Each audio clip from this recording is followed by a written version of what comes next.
పెద్ద సుఖం ఏమిటంటే, కొంతమంది అంటారు నీ లక్ష్యాన్ని పూర్తి చేసుకొని, కొంతమంది అంటారు బాగా సంపాదించు అని, కొంతమంది అంటారు నిద్ర అన్నింటికన్నా పెద్ద సుఖం అని, కొంతమంది అంటారు రాజ్యం ప్రాప్తించడం అని, కొంతమంది అంటారు అమ్మ చేతితో అన్నం తినడం అని.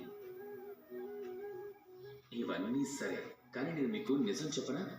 ఈ ప్రపంచంలో అన్నింటికన్నా పెద్ద సుఖం ఏమిటంటే సేవ చేయటం. ఒకసారి ఎవరికైనా సేవ చేసి చూడండి. మన వాళ్ళ దగ్గర నుంచి లేదా ఇంకెవరి దగ్గర నుంచి అయినా ఆశీస్సులు ప్రాప్తించడంలో ఉన్న సుఖం ఎందులోనూ ఉండదు.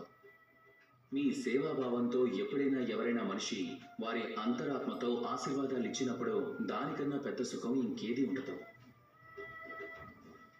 ఎందుకంటే ప్రతి మనిషిలో ఈశ్వరుడు ఆవాసం ఉంటాడు. నరుడి సేవయే నారాయణుడి సేవ. నిస్వార్థ సేవ చేయటం అనేది చాలా పెద్ద సుఖం. కనుక మీలో కూడా ఈ సేవ అనే భావనని మేల్కొల్పండి. ఏ సుఖం గురించి అయితే నేను మాట్లాడుతున్నానో ఆ సుఖాన్ని ఒక్కసారి అనుభవించండి. ఈ మనసు చాలా సంతోషంతో చెప్తుంది. రాధాకృష్ణ.